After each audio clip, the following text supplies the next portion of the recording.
Meus queridos irmãos, bom dia. Graça e paz da parte do Senhor, o nosso Deus. Bom estarmos aqui bendizendo o nome de Deus e tendo a oportunidade de, mais uma vez, adorá-lo, nos encontrarmos como corpo de Cristo e também de pararmos um pouco para ouvirmos a sua palavra. Nós cremos que Deus fala a nós por meio da sua palavra exposta e nós temos a oportunidade nesse instante de assim fazê-la. Vamos abrir a nossa Bíblia no livro de Provérbios, Provérbios capítulo 14, a partir do versículo 15 até o versículo 32. Provérbios, capítulo 14, versículos do 15 ao 32. Dando continuidade, um livro fantástico, muito desafiador, e a gente lembrando algumas coisas, ele tem o propósito de ensinar o jovem a viver o temor do Senhor no meio de uma sociedade que vive como se Deus não existisse. Ele vem lembrar que o temor do Senhor é o princípio da sabedoria, mas os loucos desprezam a sabedoria. É um livro poético, a linguagem está assim organizada, e nós sabemos e aprendemos aqui que os provérbios são máximas breves, fáceis de memorizar, com o propósito de aprender ou de guardar no coração para colocar em prática nas mais diversas circunstâncias da vida. Foi escrito majoritariamente por Salomão e está dividido, ou podemos dividi-lo, olhando para as coleções de provérbios, conforme os seus autores ou os seus escritores. Por exemplo, nós temos logo no início o título do livro e o preâmbulo do livro, no capítulo 1, versos de 1 a 7. Em seguida temos um prólogo e um epílogo, onde o sábio, ou o próprio Salomão, diz por que está escrevendo esses provérbios e aguça o sentido dos jovens ou de quem lê o livro, o porquê você precisa ler e aprender os provérbios. Depois nós temos, a partir do capítulo 10 até o capítulo 22, a primeira, de fato, coleção de provérbios de Salomão. Depois do capítulo 22 ao capítulo 24, nós temos os 30 ditos dos sábios. Depois do capítulo 24, dos versos 23 a 34, mais ditos dos sábios. Depois temos a segunda coleção de Salomão, que é o capítulo 25 ao capítulo 29. E por fim chegamos aos ditos de Agur, no capítulo 30, e um dos capítulos mais famosos, os ditos de Lemuel, onde encontramos o louvor à mulher virtuosa no final deste livro. Nós também podemos olhar para esse livro e dividi-lo conforme o objetivo dos seus conselhos. E pensar na primeira parte do livro, nos conselhos práticos e direcionados especificamente para os jovens, capítulos de 1 a 10. Depois, conselhos que são para os jovens, mas podem ser aplicados para qualquer tipo de homem, dos capítulos 11 ao 20. E, por fim, conselhos aos reis e aos governantes, aos regentes, capítulos do 21 ao 30. Assim nós podemos olhar para esse livro. Nós estamos pensando, então, nessa segunda metade do livro, ou na primeira coleção, que nós já vimos que ela é marcada por um tipo de provérbio. Nós temos vários tipos de provérbios neste livro. Nós vamos encontrar provérbios descritivos, provérbios prescritivos, provérbios condicionais, declarativos, provérbios didáticos, numéricos e contrastivos, que é o que marca essa seção do capítulo 10 ao capítulo 15. Aquele quando a primeira linha diz, ou a segunda linha diz o contrário da primeira, os provérbios antitéticos ou contrastivos. É o que marca essa seção, podendo no meio dele esse contraste oscilar em forma ou até mesmo aparecer provérbios sintéticos para marcar divisões no pensamento do sábio. Eu quero ler o texto do capítulo 14 com vocês, a partir do versículo 15, que diz o seguinte: O simples dá crédito a toda palavra, mas o prudente atenta para os seus passos. O sábio é cauteloso e desvia-se do mal, mas o insensato encoleriza-se e dá-se por seguro. O que presto se ira faz loucuras, e o homem de maus desígnios é odiado. Os simples herdam a estultícia, mas os prudentes se coroam de conhecimento. Os maus inclinam-se perante a face dos bons, e os perversos junto às portas do justo. O pobre é odiado até do vizinho, mas o rico tem muitos amigos. O que despreza o seu vizinho peca, mas o que se compadece dos pobres é feliz. Acaso não erram os que maquinam o mal? Mas amor e fidelidade haverá para os que planejam o bem. Em todo o trabalho há proveito, meras palavras, porém, levam à penúria. Aos sábios a riqueza é coroa, mas a estultícia dos insensatos não passa de estultícia. A testemunha verdadeira livra almas, mas o que se desboca em mentiras é enganador. No temor do Senhor tem o homem forte amparo, e isso é refúgio para os seus filhos. O temor do Senhor é fonte de vida para evitar os laços da morte.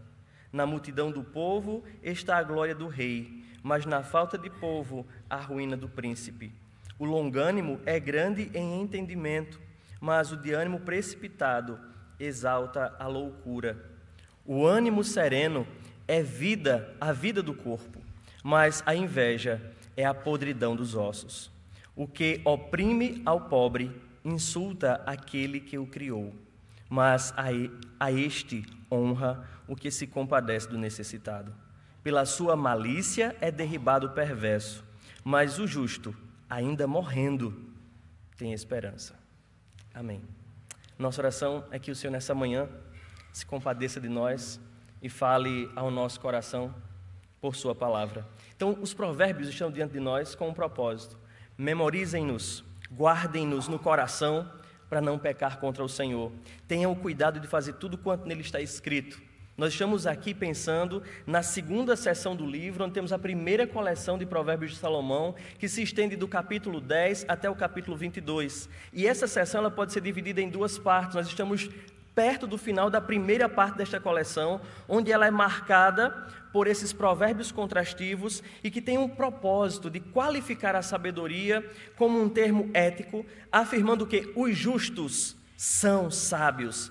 E através desses provérbios antitéticos, contrastando os benefícios desfrutados e esperados pelos justos com as desventuras presentes e futuras que aguardam também os perversos. No último sermão que nós vimos em Provérbios, capítulo 14, versículos de 1 a 15, nós vimos que o sábio, ou o pai, estava preocupado e se tornou meio que repetitivo com o propósito ou com o intuito de convencer o seu filho a entregar-se à sabedoria e de edificar o seu lar, um lar em sabedoria. O pai envidou todos os esforços naquele discurso para convencer o seu filho a seguir o caminho agindo por fé, não agindo por vistas. Hoje, nós daremos continuidade à sequência do texto, retomando a partir do versículo 15, porque esse verso 15 nós já vimos no sermão anterior, mas ele funciona como uma espécie de passagem do versículo, ou do que está sendo tratado nos versos de 1 a 14, para o que vai ser tratado do 16 em diante. Então, um versículo como que de rolagem ou de dobradiça, para passar de uma figura para outra. Ele retoma as figuras que está sendo tratada no texto anterior. Ele diz que no verso 15, o simples dá crédito a toda palavra, mas o prudente atenta para os seus passos, visto que anteriormente ele estava tratando da figura ou da metáfora caminho, e ele reduz agora, ou passa a dar mais ênfase agora a cada passo que é dado nesse caminho, advertindo o filho, ou o jovem, ou cada homem, pensando o homem no sentido genérico, homens e mulheres, acerca da ingenuidade que leva o indivíduo a se afastar ou a se desviar do caminho do Senhor, acerca de como nós muitas vezes somos impensados, e ele traz aqui a palavra simples para se referir a essas pessoas que não têm o cuidado de pensar nas suas ações antes de tomar qualquer decisão. O jovem ou filho, nesse texto que nós vamos abordar hoje, deveria avaliar o seu caminho, considerando cada passo, cada decisão, cada atitude, vendo se está em conformidade com a piedade e com a ética ensinada pelo Senhor na palavra. É interessante que nesse trecho o pai vem apresentar a sabedoria como um padrão de ação e avaliação. Quando eu estava pensando nesse texto, não me saía da mente dois cânticos, ou duas passagens de cânticos, ou de hinos que nós cantamos na igreja muitas vezes, que pensa muitas vezes, ou demonstra essas pessoas que vivem sua fé de modo precipitado, ou não pensam a respeito de suas ações, e de outras pessoas que pensam e pesam as suas ações. Eu me lembrava do hino 132, daquela estrofe, acho que é a terceira estrofe, que diz: quantos que corriam bem, hoje de ti longe, agora vão. Outros seguem, mas também, sem fervor, vivendo estão. Figurando essas pessoas que de modo impensado seguem a carreira cristã sem avaliar ou sem pesar as suas ações e de pronto eles já estão longe, desviados, afastados, frígidos, andando no caminho do Senhor. Mas eu me lembrei também de outro hino, o hino 153, Amparo Divino, quando na primeira estrofe ele diz: com a sua mão, Senhor, segura bem a minha, pois eu sou tão frágil, ó Salvador, eu não me atrevo a dar jamais um passo sem o teu amparo, Cristo meu Senhor. Nós vemos dois tipos de pessoas andando o caminho do Senhor. Uns precipitadamente e imponderadamente, ou sem pensar, vivem, estão até vivendo uma fase boa, mas daqui a pouco se perdem. Enquanto o outro texto me mostra uma pessoa que tem consciência de quem ela é, tem consciência do que Deus pede dela e o desejo dela é não se afastar desses propósitos. O jovem então está sendo desafiado a andar conforme esse segundo, a não dar nenhum só passo sem o amparo, sem o apoio, sem a coerência com aquilo que é exigido do Senhor. Essa nossa unidade, ela vai mudando lentamente a cena, desfocando do caminho de modo geral e passando a considerar o indivíduo, deixando de contrastar os caminhos, como vemos no versículo 12, que ele diz: há caminho que ao homem parece ser bom, mas ao cabo é caminho de morte. Ele sai da parábola ou da figura de linguagem do caminho e agora passa a contrastar indivíduos no verso 15, quando ele diz: os simples dá crédito a toda palavra, mas o prudente atenta para cada passo. Lentamente ele vai mudando de cena. O caminho é dado a cada passo, mas ele sai do caminho e ele começa a olhar agora para as figuras que estão trilhando esse caminho. Ele identifica essas duas figuras em dois termos: o simples e o prudente. Um que vigia para não dar nenhum passo em falso, que não confia na opinião dos homens, que não confia nele mesmo, e o simples que não atenta para o seu estilo de vida, que não está preocupado com as suas decisões, ele está tão seguro de si, ele não está nem aí para a opinião dos outros, ele não está nem aí para nada, porque ele já tem certeza de quem ele é e ele age de modo precipitado. Então, com base nessas informações, eu queria pensar com vocês nessa manhã na sabedoria como um padrão de ação e de avaliação. E pensar nesses termos, eu olho primeiro para o nosso texto, e o texto vai mostrar isso para a gente, a sabedoria como um padrão de ação e de avaliação, primeiro qualificando essas duas pessoas, qualificando os simples e o prudente. São as duas pessoas contrastadas aqui. Essa primeira parte do nosso texto faz algumas qualificações desses dois tipos de pessoa, a fim de encorajar o jovem, mais uma vez, a se acompanhar dos sábios, como nós já vimos anteriormente.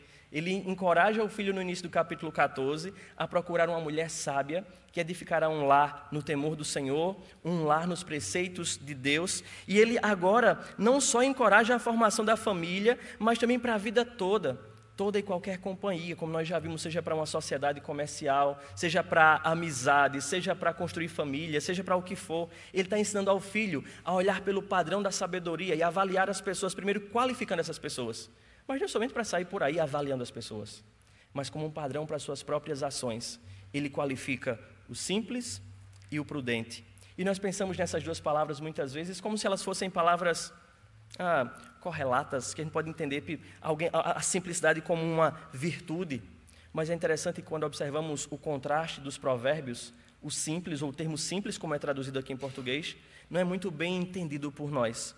Aí ele vemos aqui atentar primeiro para os indivíduos, esse contraste. O que o sábio está querendo dizer com simples, em contraste com o prudente. Por simples, nós não podemos entender como uma virtude, como a modéstia. Ele não está dizendo que é alguém modesto, alguém que tem consciência de quem ele é. Não. Pelo contraste, nós vamos entender que a qualificação simples, nesse contexto, é equiparado ao insensato, ao irascível. O simples é aquele ingênuo, desatento, descuidado. O simples aqui nessa passagem é alguém relaxado, que confia em tudo que ouve, sem senso crítico. É essa pessoa que está sendo contrastada. Se você olhar para os versículos, o verso 16 vai dizer para a gente que esse simples aqui, ele é equiparado, pelo contraste, ao insensato. O verso 16 diz: o sábio é cauteloso e desvia-se do mal, mas o insensato encoleriza-se e dá-se por seguro. O simples é aquele que está dando crédito a toda palavra, que tudo acolhe sem nenhum padrão de julgamento. Ele é identificado como essa pessoa insensata ou impensada. E nesse versículo 16, esse insensato é alguém que se enraivece com facilidade, alguém irascível, alguém que se encoleriza contra Deus, alguém que se encoleriza contra aqueles que temem ao Senhor, contra qualquer um que queira julgar o seu padrão de ação, e ainda essa pessoa mesmo assim, ela se vê como se estivesse segura, ela está bem firme no que ela está conversando. Ele é aquele que pensa que está seguro, mas ele está errado nos seus padrões, nas suas ações. Esse simples, no verso 17, ele é aquele que rapidamente ou apressadamente faz loucuras, como diz o verso 17 na primeira parte. O que presto se ira faz loucuras, e o homem de maus desígnios é odiado. E é interessante que esse provérbio, por mais que antitético, ele soa como se fosse um provérbio sinonímico, onde as duas colas ou as duas linhas falam a mesma coisa. Mas ele está fazendo esse contraste, mostrando que, em contraste com o prudente, em contraste com o cauteloso, esse homem insensato, ele se entrega facilmente à ira ou à raiva, ele facilmente se encoleriza. Esse homem, ele tem maus desígnios no seu coração. Ao se encolerizar, ao se irar facilmente, esse homem tanto comete equívocos ou erros ou catástrofes ao seu redor, como diz o versículo 17 na primeira parte, ele faz loucuras, ou ele é equivocado também nas suas intenções, naquilo que está dentro do seu coração. Ele erra publicamente e ele erra internamente. Ele faz loucuras externas e internas. Ele é identificado como alguém malevolente, como alguém irascível, como alguém indisciplinado, descontrolado. A sua ira obscurece o seu entendimento e ele age desproporcionalmente, ele faz loucuras, como diz o versículo, ele age exageradamente, arruinando a si mesmo, o seu testemunho, a sua vida, a sua reputação, a sua relação com Deus, ou até mesmo a sua comunidade. Como nós já vimos, o que nós falamos pode ser remédio para a vida, ou morte para quem está ao nosso redor. Então, essa pessoa que é aqui tida como esse simples, como esse ingênuo, como esse descuidado, ele se ira facilmente. E quando nós olhamos para a Bíblia vai descrever a ira como o que qualifica o malfeitor, a ira como o que qualifica o insensato. O simples ou o ingênuo, diz o verso 18 agora, que ele tem uma herança. E o que eu acho interessante agora é que a metáfora usada é como se fosse uma metáfora sarcástica, vamos pensar assim. Porque quando a gente pensa numa herança, a gente pensa em algo bom, algo positivo, algo que vai servir para o nosso sustento, algo que vai amparar as nossas vidas. Mas o que é colocado aqui para esse simples ou para esse ingênuo é que ele herdará, verso 18, os simples herdam a estultícia. A herança que esse espera, essa metáfora sarcástica do versículo 18, a herança desse ingênuo é algo que destrói a sua própria vida, é algo mortífero, é algo destrutivo, que é a estultícia como já foi apresentada anteriormente. Mas, em contraste com o simples, qualificando esse padrão para o filho agir e avaliar, o pai não apresenta só a característica negativa, ele traz à tona também a característica da prudência, ele qualifica alguém como prudente. Em algumas versões vai aparecer a palavra astuto, alguém que é cuidadoso, alguém que procura agir com discernimento, que tem cuidado com os seus passos, que pesa suas ações, que confia implicitamente e explicitamente em Deus, tanto com referência à mensagem ouvida de Deus, quanto os mensageiros, como nós podemos pensar ontem no Adore, pensando em Hebreus capítulo 13, versículos 7 e 8, para pensarmos ou lembrar dos nossos guias, os quais nos pregaram a palavra de Deus, atentando para o fim de suas vidas, imitando a fé que tiveram.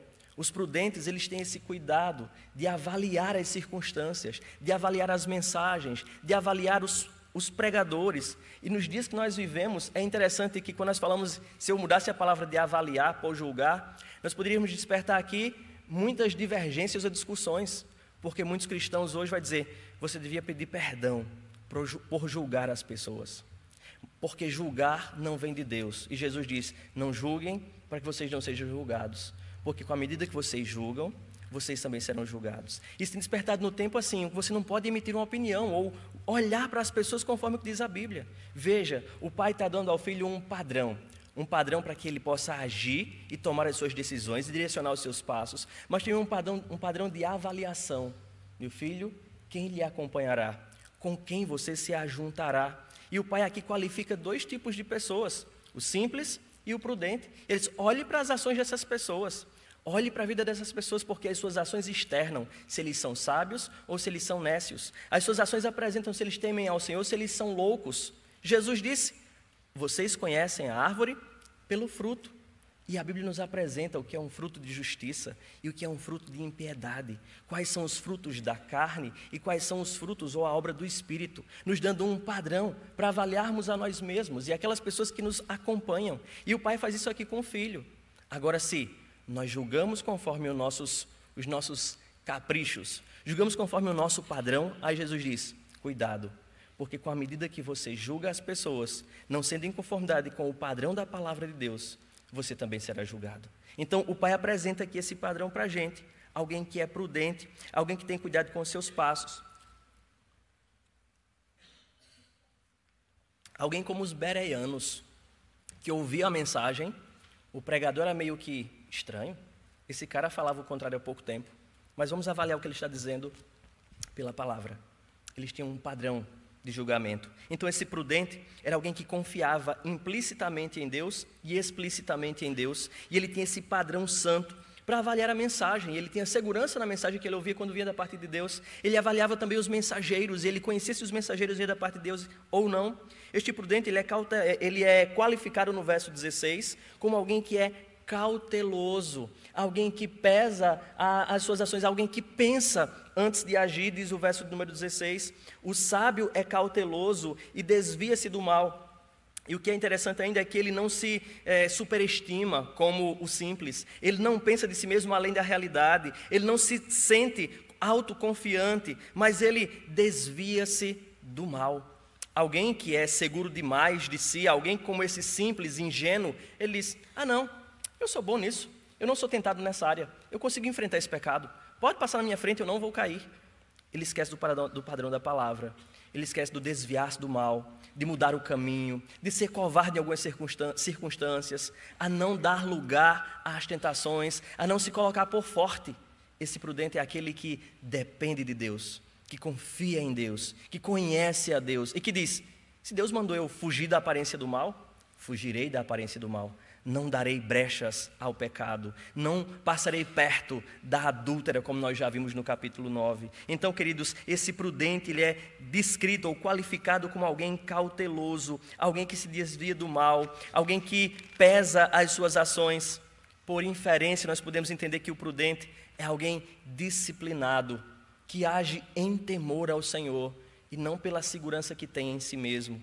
Ele também terá uma herança. Diz para a gente o versículo 18: se os simples herdarão a estultícia, os prudentes. A palavra prudência também é um sinônimo para estultícia ou para o sábio. O sábio, diz o verso 18, o prudente, eles também terão a herança. Eles serão coroados de conhecimento. Serão coroados com conhecimento. É uma metáfora. O sábio, ele está demonstrando seu filho a juntar-se a outros sábios, a adquirir sabedoria junto com esses sábios, pelo caminho da humildade, pelo caminho da dignidade, pelo caminho do reconhecimento do temor do Senhor na vida de outras pessoas. E ele diz que, decorrência disso, essa pessoa herdará conhecimento, herdará sabedoria, herdará um padrão justo de vida. A sabedoria, ela é um padrão de ação e de avaliação. Essa qualificação feita nos versos de 15 a 18, elas agora vão servir de base para as consequências sociais da vida dessas pessoas. É o que o texto continua agora a partir do versículo 18 até o 24. Aquele sábio e aquele simples, eles agora serão contrastados também as consequências que essas pessoas terão por causa de suas ações. As qualificações decorrerão em consequências. É o que ele faz agora na segunda parte do texto, a partir do versículo 18. O sábio encoraja o jovem a ter um comportamento coerente, ou avaliar as pessoas pelo seu comportamento coerente, ético, condizente com o temor do Senhor. E ele faz isso contrastando as consequências de uma boa com uma má conduta na sociedade. As qualificações desses versículos que seguem agora, o que nós já vimos do 15 ao 18, elas servem a partir de agora de base para essa conduta social coerente. O jovem deveria se manter firme, numa conduta coerente com a piedade, numa conduta ética, pois a providência o recompensaria. O verso 18, ele serve dessa transição para a segunda parte. Esse versículo de rolagem: os simples herdam a estultícia, mas os prudentes se coroam de conhecimento. Ele vai sair agora da figura de descrição de quem está sendo contrastado, para o que cada um herdará, ou para as consequências da vida de cada um. E ele faz isso com essa ideia de coroa no versículo 18, que é relembrada no final do versículo 24, fechando esse bloco, dizendo no verso 18: os simples herdam a estultícia, mas os prudentes se coroam de conhecimento. Ele desenvolve o que ele quer dizer com isso, e no verso 24 ele fecha: aos sábios a riqueza é coroa, mas a estultícia dos insensatos não passa de estultícia. É a figura da coroa como recompensa, ou da consequência desse proceder social, que vai fazer a unificação dessa unidade, que promete uma coroa para o prudente, mas os astutos não herdarão. Os astutos, no sentido positivo, herdarão essa coroa, os sábios herdarão essa coroa. Os prudentes, eles são ligados aos retos, agora nessa segunda seção, aos bons e aos sábios. É o que diz o verso 19. Ele contrasta agora dizendo que aqueles simples são identificados com os maus e aqueles prudentes são identificados com os bons. Ele diz no verso 19: os maus inclinam-se perante a face dos bons e os perversos junto às portas do justo. 20. O pobre é odiado até do vizinho, mas o rico tem muitos amigos. O que despreza o seu vizinho peca, mas o que se compadece dos pobres é feliz. Acaso não erram os que maquinam o mal? Mas amor e fidelidade haverá para os que planejam o bem. Em todo trabalho há proveito, mas meras palavras, porém, levam à penúria. Por isso, esses prudentes, eles herdarão riqueza, coroa, mas a estultícia dos insensatos não passa também de estultícia. Olhando agora para essas consequências sociais, nós vemos primeiro no verso número 19, aqueles que buscavam prestígio e reconhecimento no meio do povo pelos caminhos equivocados, eles são demonstrados agora como alguém que se curvam perante aqueles que viviam suas vidas pelo padrão de Deus, com calma, avaliando suas ações. Ele mostra que aqueles que não buscam o prestígio e mais buscam agradar ao Senhor, vivendo no temor do Senhor, eles encontrarão esse prestígio naturalmente. É Deus quem acrescentará isso à vida deles. Mas ele apresenta agora dizendo que os maus, eles sofrerão dano pela maldade do seu coração, por serem alguém irascível, por se encolerizar contra Deus, como já vimos na sessão anterior. Esses reconhecerão que há um padrão santo. Os bons sim terão prestígio. Ele diz que os bons estarão às portas, lá como que naquela posição de governo, e aqueles maus irão lá para ter suas causas julgadas por aqueles que estão às portas. É a figura do versículo 19 apresenta para a gente. Os versos 20 e 21 traz uma discussão sobre a pobreza e a riqueza. Ele apresenta aqui a riqueza como aquilo que é decorrente do mau uso ou de um padrão incoerente com o caminho do Senhor. E ele apresenta a pobreza como se fosse algo legal, algo redimido, algo legal. E ele diz no verso número 20, o pobre, ele se apresenta como alguém odiado, alguém que não tem muitos amigos, até o seu vizinho não quer saber dele. É aquela figura, aquele entendimento mundano a respeito da pobreza. Ele se refere à natureza humana não redimida em relação aos pobres. Ele diz, eu quero lá pobre perto de mim. Daqui a pouco ele vai me pedir alguma coisa. Daqui a pouco ele vai se queixar a mim. Vai falar das suas necessidades. E eu não quero essa pessoa perto de mim. É mais ou menos isso que o provérbio está dizendo. O pobre, ele é odiado até do seu vizinho. Mas o rico, ele não mede. As pessoas, sejam quais forem as pessoas, elas se aproximam dos ricos. Elas querem a amizade dos ricos. O rico não está nem aí para o padrão ou para um valor de avaliação. Ele não tem a sabedoria como padrão de avaliação para saber quem serão os seus amigos. Todos se aproximarão dele. Os ricos terão muitos amigos, diz o versículo de número 20. Tem muitos amigos. Mas agora ele vem corrigindo isso. O que despreza ao seu vizinho ou o que despreza ao pobre, peca. Mas o que se compadece dos pobres, este é feliz. O versículo de número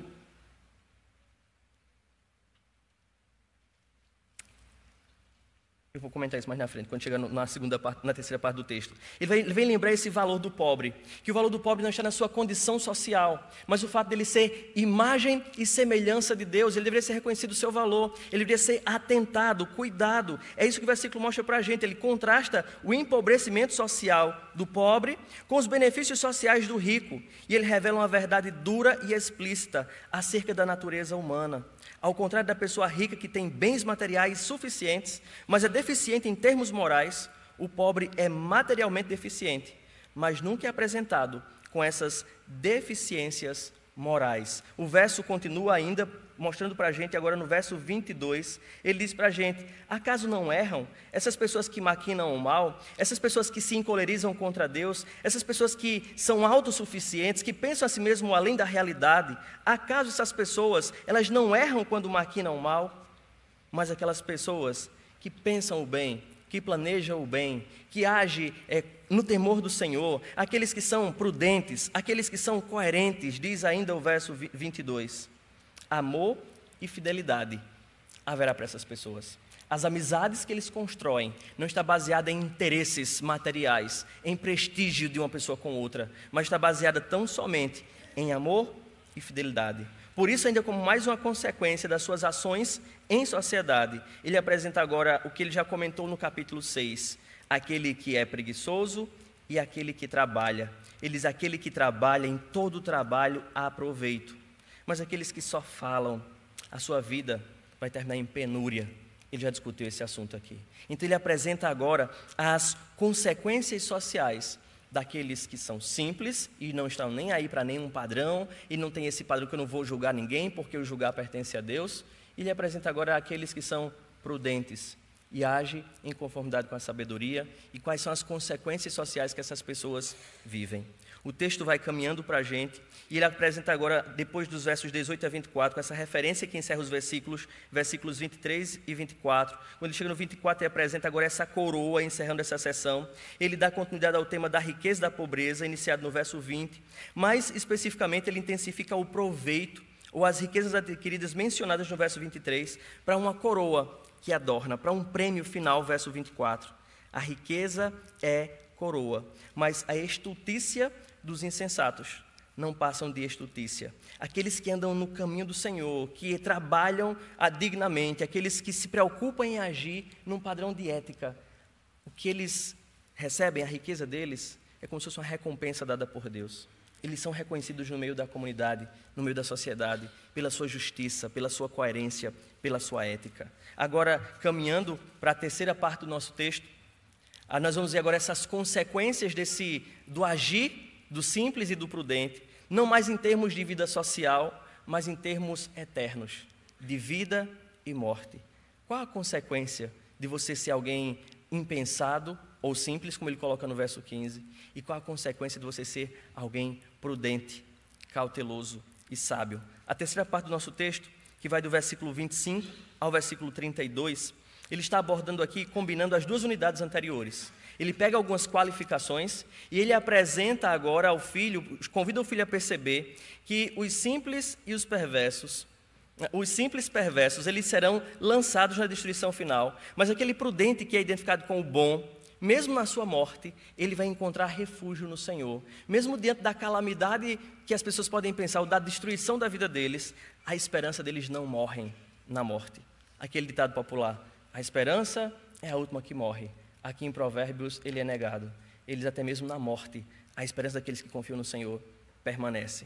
Eles continuam esperando no Senhor, mesmo na morte. O verso de número 25 diz: a testemunha verdadeira livra almas, mas o que se desboca em mentiras é enganador. No temor do Senhor tem o homem forte amparo, e isso é refúgio para os seus filhos. O temor do Senhor é fonte de vida, para evitar os laços da morte. Na multidão do povo está a glória do rei, mas na falta de povo a ruína do príncipe. O longânimo é grande em entendimento, mas o de ânimo precipitado exalta a loucura. O ânimo sereno é a vida do corpo, mas a inveja é a podridão dos ossos. O que oprime ao pobre insulta aquele que o criou, mas a este honra o que se compadece do necessitado. Pela sua malícia é derribado o perverso, mas o justo, ainda morrendo, ele tem esperança.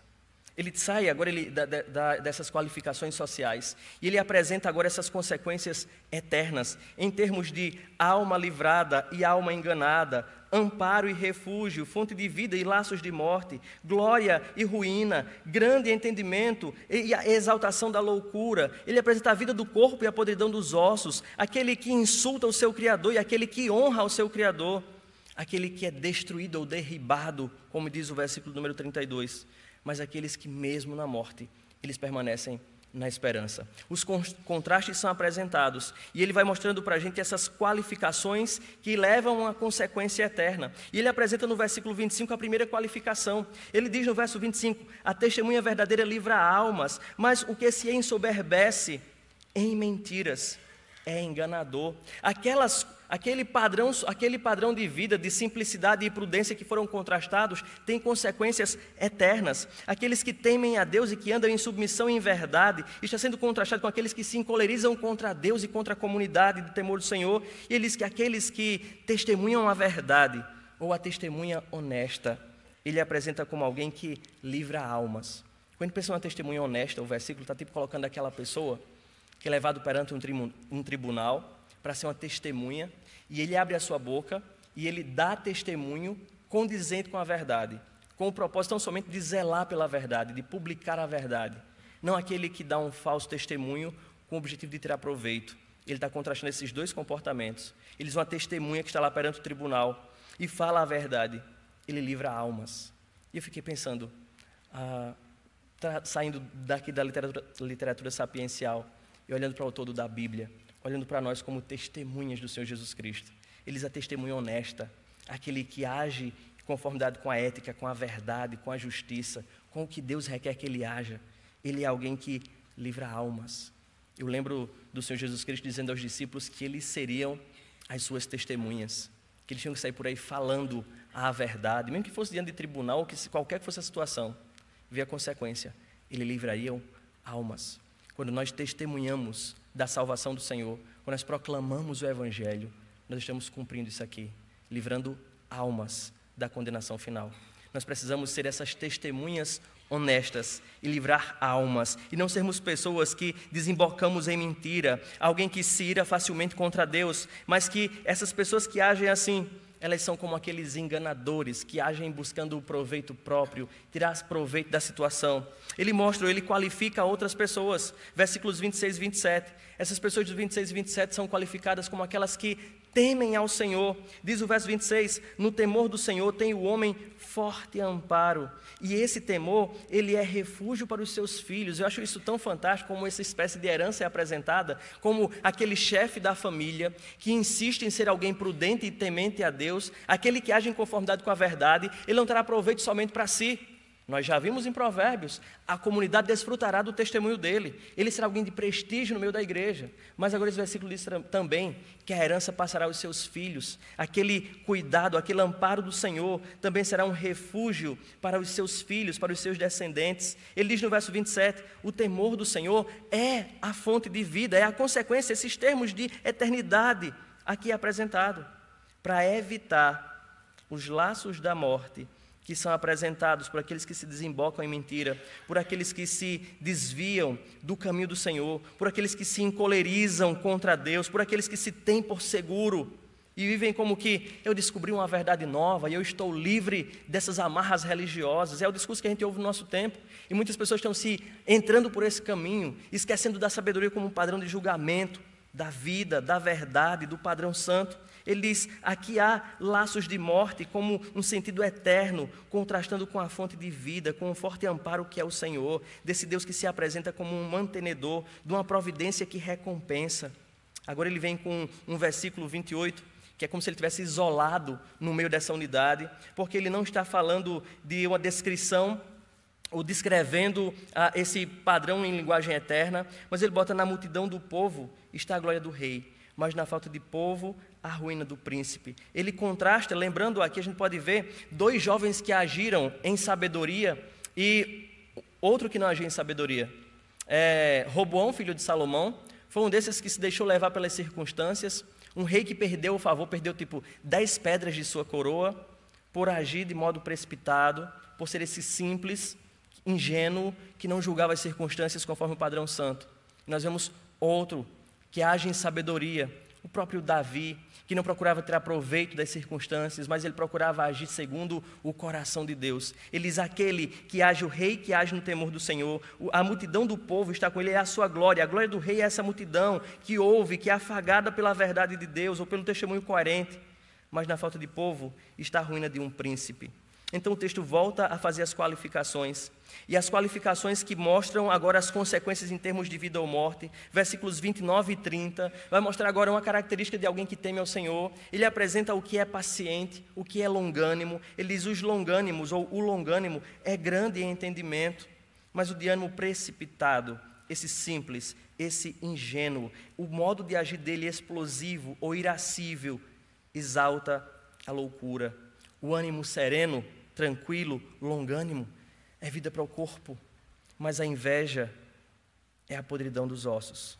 E mais uma vez ele apresenta aqui esses termos de vida e morte, contrastando como resultado de alguém que teme ou não ao Senhor, de alguém que demonstra a sabedoria na sua vida ou não. Ele diz aqui nessas figuras de podridão e vida, contrastando, alertando ao filho a um padrão de agir. E esse padrão é calmo, sereno, tranquilo. É andar nessa segurança de que pertencemos ao Senhor, é de que estamos fazendo a vontade dEle. As circunstâncias podem tentar me obrigar a agir de modo contrário, mas eu continuo confiando na palavra do meu Deus. Eu continuo agindo eticamente, conforme o padrão da lei do Senhor. Eu continuo agindo dentro do modelo que Deus me mostra. E por fim ele conclui com uma última qualificação, daquele que é piedoso. Ele diz: o que oprime ao pobre insulta aquele que o criou, mas a Deus que o criou honra o que se compadece do necessitado. Pela sua malícia é derribado o perverso, mas o justo, ainda morrendo, a esperança dele não morre. Ele continua tendo esperança. O piedoso aqui, ele primeiro é alguém que, aqui o versículo que eu quis identificar naquela hora, mas fugiu aos meus olhos, é o verso 31, que fala a respeito dessa pobreza, daqueles pobres devem ser tratados com dignidade, não porque podemos tirar proveito dos nossos relacionamentos, mas a dignidade do homem está em ser criado à imagem de Deus, e ao cuidarmos dos pobres, ao sermos alguém misericordiosos, ao sermos alguém que dá atenção às pessoas, sensível à necessidade dos nossos irmãos, nós estamos honrando a Deus com esse comportamento, honrando a Deus com a nossa generosidade, honrando a Deus com a atenção que damos aos nossos irmãos. Mas aqueles que desprezam o pobre, aqueles que não reconhecem a necessidade do seu próximo, diz que não está insultando essa pessoa, ele não está fazendo nada contra aquela pessoa, está se negando, mas aquela ação dele é um insulto contra Deus. Esses contrastes, eles tratam da questão de vida ou morte. Os simples acabam num colapso final, mediante o seu próprio mal. Ele diz: os simples, o perverso, ele será derrubado, destruído, ele não tem bases, ele não tem o que esperar, o fim dele está ali. Mas ele apresenta agora para os prudentes, para aqueles que são astutos no sentido positivo, que pensam nas suas ações, aqueles que são sábios, eles continuam, até mesmo na calamidade, até mesmo na morte, eles continuam buscando refúgio no Senhor. O pai está dizendo ao filho, o sábio está dizendo ao seu aprendiz. É assim a vida, como Deus nos apresenta. A sua fé precisa ser coerente, tanto no seu modo de agir, como nas pessoas que se juntam a você. Quando você se junta com o sábio, você se faz sábio. Mas quando você se junta com o simples, com o ingênuo, aqueles que não pensam a respeito da vida, você se complicará igual a eles. As consequências estão diante de vocês. Queridos, pensando nesse texto, eu fico vendo quantas aplicações tem para a gente nos dias de hoje. Quando vemos uma fé tão conceitual, uma fé às vezes tão distante da prática, esse provérbio nos chama a atenção para isso, para que os nossos conceitos teológicos, eles resultem num padrão de vida diferente, numa fé que cause impacto no nosso mundo, numa fé que se torne visível às pessoas que nos conhecem ou que pululam ao nosso redor. Esse provérbio nos chama a atenção, que Deus nos deu um padrão, não somente de teológico para conhecimento, mas um padrão santo de vida. Esse padrão é a sabedoria. Ele apresenta a nós no começo que nós precisamos pensar nas nossas ações. Antes de cometer essas ações, nós precisamos avaliar o fim de cada uma delas. esse texto nos chama a atenção para um discurso coerente com a prática. E o mundo está esperando ver isso na igreja. As pessoas lá fora às vezes estão encolerizadas, porque nós crentes não temos uma postura coerente, um discurso que condiga com o que nós fazemos e agimos. E esse texto nos chama a atenção para isso. É urgente que a gente pense nas nossas ações, que a gente pense no que a gente publica para as pessoas, porque às vezes ao invés de contribuir para o crescimento do reino ou para a glória de Deus, como ensina Mateus 5,16, que a nossa luz deve brilhar diante dos homens para que eles glorifiquem o nosso Pai que está no céu, as nossas ações elas têm sido abafadores da luz e impedido que as pessoas glorifiquem o nome do Senhor. Nós precisamos lembrar daqueles 2 hinos e pensar, nós somos aqueles que temos corrido bem, mas que daqui a pouco estão sem bases, não avaliam seus caminhos e de súbito se veem longe do Senhor. Nós temos sido aquelas pessoas que pensam, Senhor, eu preciso do teu amparo, Senhor, me ajude a tomar as decisões corretas, eu não consigo dar um passo sozinho que agrade ao Senhor, ó Deus, me instrua pela tua palavra. Queridos, nós precisamos sim estar atento aos nossos passos, atento às nossas escolhas, e quando a gente pensa nisso, eu não penso só nos jovens, eu penso em toda a igreja do Senhor Jesus Cristo, homens, mulheres, idosos, crianças, adolescentes, jovens, universitários, empreendedores. Nós precisamos agir em todas as áreas de nossas vidas, buscando essa coerência. A nossa fé tem que combinar com a nossa prática. O nosso discurso tem que se alinhar com as nossas ações, ou as nossas ações têm que se alinhar com o nosso discurso. Nós precisamos sim testemunhar a respeito do Senhor. Precisamos dar atenção ao modo como vivemos, de quem nos acompanhamos. Precisamos ser prudentes, avaliar o fim das coisas, as consequências de nossas ações e, antes de praticarmos qualquer uma dessas coisas, nós precisamos buscar a orientação e o auxílio do Senhor. Que Deus tenha misericórdia de nós e que nós possamos ser alguém prudente, cauteloso, alguém que busca honrar ao Senhor, que não está buscando o favor, a popularidade, mas que tudo isso será consequência de uma vida santa e condizente com o que Deus requer da igreja. Que o Senhor tenha misericórdia de nós e que nós sejamos encorajados pelo Espírito de Deus a encarar o nosso tempo difícil de ser cristão, mas de peito aberto e de coragem, como o apóstolo Paulo.